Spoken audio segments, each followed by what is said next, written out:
আসসালামু আলাইকুম। Hey guys, আজকে একটা রেসিপি নিয়ে চলে এসেছি। রেসিপিটি হলো মাংস ভর্তা। প্রথমে আমি কিছু পরিমাণে মাংস নিয়েছি, পাটাতে একটু ছেঁচে নেব। এরপর আদা বেটে নেব। এখানে পরিমাণ মতো পেঁয়াজ, রসুন এবং কাঁচামরিচ আর আদা বাটা নিয়ে নেব। এবার আমি হাফ চামচ জিরের গুঁড়ো, হাফ চামচ গরম মশলার গুঁড়ো, 1 চামচ ঝালের গুঁড়ো দিয়েছি। আপনারা স্বাদ মতো দিতে পারেন। হলুদ দিয়েছি হাফ চামচ, লবণ পরিমাণ মতো। এবার সব কিছু একসাথে মাখিয়ে নেব একদম ভালোভাবে সুন্দর করে। এরপর একটুখানি লেবু দিয়ে দেব, মাখিয়ে নেব একদম ভালোভাবে সুন্দর করে। 5 মিনিট ঢেকে রাখবো।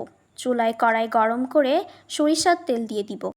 এবার পেঁয়াজ, রসুন, ঝাল দিয়ে দিব। ভালো মতো লাড়াচাড়া করে নেড়ে নেব। সব কিছু লাল হয়ে আসলে জিরা আর কালো জিরা দিয়ে আবারও লাড়াচাড়া করে নেব। এবার ভাজা ঝাল পেঁয়াজ, রসুন, জিরা সব কিছু উঠিয়ে নেব। এবার মাংস ছাঁচা ভালো করে ভেজে নেব।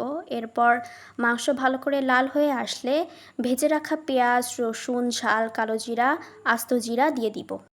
ভালো মতো লাড়াচাড়া করে নেড়ে নেব। সব কিছু লাল হয়ে আসলে উঠিয়ে নেব।